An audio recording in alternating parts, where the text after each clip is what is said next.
আমি তোমার মতটা জিজ্ঞেস করবো। অভয়ের মা এবং বাবা 2-3 দিন আগে একটি প্রেস কনফারেন্স করেন, তুমিও নিশ্চয়ই জানো। সেখানে বলেছেন যে বামপন্থীরা আসলে আমার মেয়ের নামে ভোট চাইছে এবং তারা আমার মেয়েকে ভোটে ব্যবহার করতে চেয়েছে, সেই জন্য আমি বিজেপির পাশে আছি।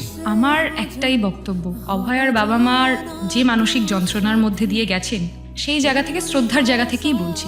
ওনারা এটা ভাবতেই পারেন, কিন্তু বামপন্থীরা যখন আন্দোলন করেছে, হাজার হাজার লাখো লাখো মানুষ যখন রাস্তায় নেমেছে, ছাত্ররা যখন রাস্তায় নেমেছে, বাচ্চা বাচ্চা ছেলেমেয়েরা যারা রাজনীতির কিচ্ছু বোঝে না, তারাও যখন বাবা মার সাথে একটা এরকম ভয়ঙ্কর ঘটনার প্রতিবাদে নেমেছে, তারা কেউ জানতেন না। এবং আরও একটা ইম্পর্টেন্ট কথা, যারা গাড়িটা আটকে ছিলেন তারা কেউ জানতেন না যে অভয়া ব্যক্তিগতভাবে কোন রাজনৈতিক দলের সমর্থক বা পছন্দ করে। একটা ঘৃণ্য ঘটনা ঘটেছে, একটা অমানবিক ঘটনা ঘটেছে, একটা পাশবিক ঘটনা ঘটেছে।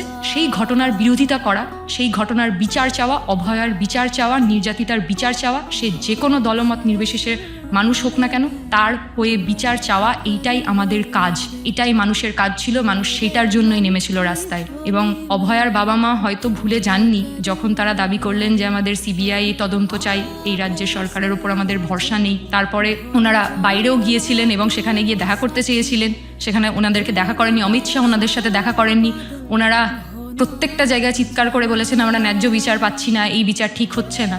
তাহলে কি কোথাও গিয়ে সাধারণ মানুষের বিচার পাওয়ার কোনো জায়গা নেই? যতক্ষণ না আপনি একটা ক্ষমতার জায়গায় যাচ্ছেন, যতক্ষণ না আপনি একটা নির্দিষ্ট দল জয়েন করছেন, ততক্ষণ তারা আপনাকে বিচার দেবে না। কোথাও গিয়ে এটাই তো প্রমাণিত হয়ে যায়। ফলে কে কোন দলকে সমর্থন করবেন সেটা তার ব্যক্তিগত ব্যাপার হতে পারে। তিনি বিজেপি, তৃণমূল, পৃথিবীর যে কেউই দলকে সমর্থন করুন না কেন, কারোর সাথে অন্যায় হলে, কারোর সাথে দোষ করা হলে সেইটা নিয়ে বিচার চাইতে আমরা সর্বদা রাস্তায় থাকবো।